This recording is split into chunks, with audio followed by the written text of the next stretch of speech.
వెళ్ళినప్పుడు గిరిజన ప్రాంతాల్లో ఉన్న సోదరులను చూసి ఆ పచ్చని చెట్ల మధ్య వాళ్ళ జీవన విధానాన్ని చూసి నాకు అసూయ వచ్చింది. అలాంటి అసూయ రామ్ చరణ్ని చూస్తే నాకు మగధీరలు అనిపించింది. ఎంత అద్భుతంగా చేస్తున్నాడు ఇతను. చిన్నప్పుడు నేను కూడా నేర్చుకొని ఉంటే ఇలా ఇంట్లో కూర్చొని కాళ్ళు బాలజాపుకొని కూర్చోకుండా పుస్తకాలు కాకుండా ఇంకేదైనా చేస్తుంటే నేను ఇంత అద్భుతంగా చేసేవాడిని అనిపించేది. ఆ పట్టుదలతోటి నాకు హార్స్ రైడింగ్ నేర్చుకోలేదు జీవితంలో. ఇప్పుడు గబ్బర్ సింగ్ సినిమాకి నాకు హార్స్ రైడింగ్ పెట్టారు.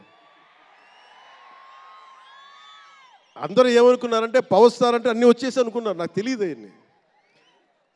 హార్స్ రైడింగ్ అని చెప్పారు. ఓకే అని గుర్రం చూపించారు నాకు. అది కచ్ రాష్ట్రం గుజరాత్లో. గుర్రం దగ్గరికి వెళ్ళా. సార్ ఏం లేదు, దౌడు తీసుకుంటే గ్యాలప్ మీద వచ్చేయాలంటే ఓకే షూర్ అన్నాను, డెఫినెట్గా వచ్చేస్తానన్నా. కింద పడితే ఏమవుతానో నాకు తెలియదు. సార్ నాకు ఒకటి తెలుసు, తెగింపు తెలుసు. గుర్రం దగ్గరికి వెళ్ళి చెప్పా, దానికి చెవిలో చెప్పాను, నాకు హార్స్ రైడింగ్ రాదు. వీళ్ళందరూ నన్ను ఎక్స్పెక్ట్ చేస్తారు నేను చాలా గొప్ప హార్స్ రైడర్ అని. అంటే హీరో అంటే అన్నీ తెలియాలని అనుకుంటారు. నాకు తెలియదు హార్స్ రైడింగ్. దానికి ఒక పంచదార ముక్కను చిన్న క్యారెట్ పెట్టా. జాగ్రత్తగా తీసుకెళ్ళి నాకు వదిలేవా అన్న. పాప ఆ గుర్రం అది నన్ను ఎంత అద్భుతంగా తీసుకెళ్ళిందంటే అది మీరు చూసారు ఆ సీన్లో. నేను అందరినీ మోసం చేశాను ఆ సినిమాలో. నాకు హార్స్ రైడింగ్ రాకుండా సినిమా వరకే హార్స్ రైడింగ్ వచ్చినా కదా. అలాంటి అంటే నాకు ఇది మాకేంటంటే మాకు సినిమాల్లో చూసినవన్నీ నాలాగా కాకుండా అన్నీ చాలా సుశిక్షితమైన ఒక నేర్చుకున్న వ్యక్తి ఇతను రామ్ చరణ్. ఒక డ్యాన్స్ కానీ ఎక్కడో ఇంగ్లాండ్కి వెళ్ళి అక్కడ డ్యాన్స్ ఇన్స్టిట్యూషన్స్లో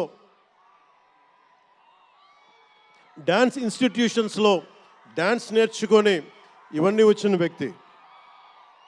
అలాగే ఈ సినిమా ప్రత్యేకించి చాలా సోషల్ మెసేజ్ ఉన్న సినిమా నాకు అర్థమవుతోంది. పొద్దున్నే ట్రైలర్ చూశాను, గేమ్ చేంజర్ ట్రైలర్. చాలా అద్భుతంగా ఉంది, చాలా బాగా ఆడుతుంది అని చెప్పి మనస్ఫూర్తిగా అందరికీ అభినందనలు తెలియజేసుకుంటూ, ప్రత్యేకించి శంకర్ గారికి నాకు మనస్ఫూర్తిగా అభినందనలు తెలియజేసుకుంటూ, అలాగే తెలుగు చిత్ర పరిశ్రమకు సంబంధించినంత వరకు ఇది ఓజీ గురించి చెప్తాను, లాస్ట్లో చెప్తాను. నేను ఓజీ తర్వాత అంటే మీరు వదలట్లా. మన ముందున్న సినిమా గేమ్ చేంజర్ని బాగా చూడండి. ఎందుకంటే ఈ ఫంక్షన్ ప్రత్యేకించి ఈ మధ్యకాలంలో ఉన్న ఒత్తిడి తెలుసు మీకు. ఒక పబ్లిక్ ఫంక్షన్ అంటే ఎలాంటి ఒత్తిడి ఉంటుందో మీ అందరికీ తెలుసు. నేను చాలా ఆలోచించాను ఈ సమయంలో పెట్టాలా లేదా అంటే.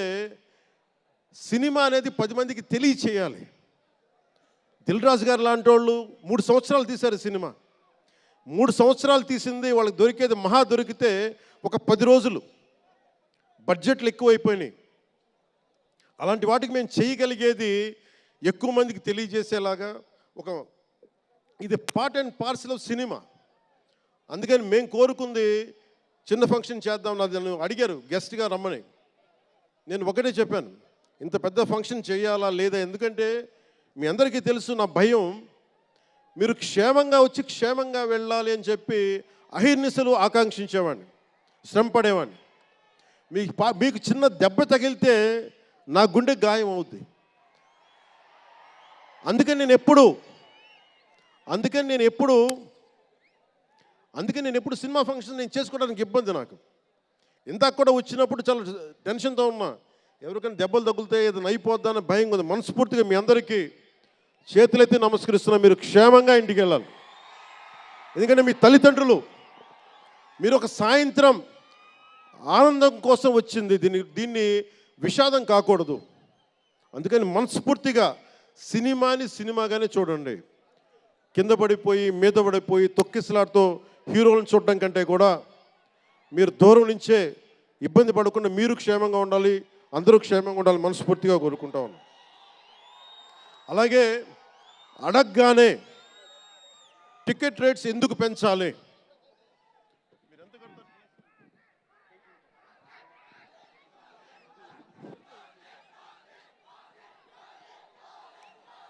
టికెట్ రేట్స్ ఎందుకు పెంచాలి అని చాలామంది అడుగుతూ ఉంటారు. ఒక నిమిషం థ్యాంక్ యూ. సినిమా రేట్లు ఎందుకు పెంచాలని అడుగుతారు. ఈ రోజున సినిమా రేట్లు పెంచాలి అంటే it's a purely demand and supply. నాకు శంకర్ గారి సినిమా నేనే బ్లాక్లో కొనుక్కొని చూశాను చెన్నైలో. అది నా సరదా. అది అంటే నాకు ఇచ్చిన డబ్బులు నేను కొనుక్కొని చూశాను. ఇప్పుడు ఆ బ్లాక్లో వెళ్ళే డబ్బు ఎవరికి వెళ్ళిపోద్ది. అలా కాకుండా టికెట్ రేట్లు డిమాండ్ అండ్ సప్లై మీద ఉంటుంది.